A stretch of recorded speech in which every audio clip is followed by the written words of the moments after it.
Winter's here and your roof needs some love. Let's make sure it's ready to face the cold with confidence. First up, grab a roof rake and clear off that heavy snow. Too much weight can lead to serious damage. Remember, safety first, stay on the ground and use a rake with a long handle. Next, let's talk insulation. Properly insulating your attic helps prevent ice dams. Ice dams form when the heat from your home melts the snow on your roof and it refreezes at the edges.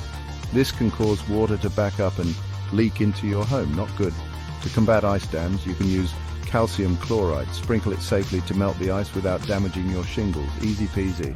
Don't forget about those gutters. Clean gutters ensure that melting snow can flow freely, preventing water buildup and potential roof leaks. Grab a ladder and clear out any debris. Or better yet, install gutter guards to make the job easier. Now, it's time for a roof inspection.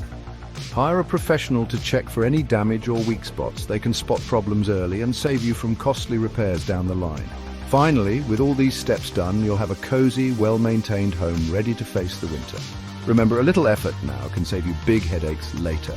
Stay warm, stay safe, and protect your roof this winter. Protect your roof this winter, you've got this.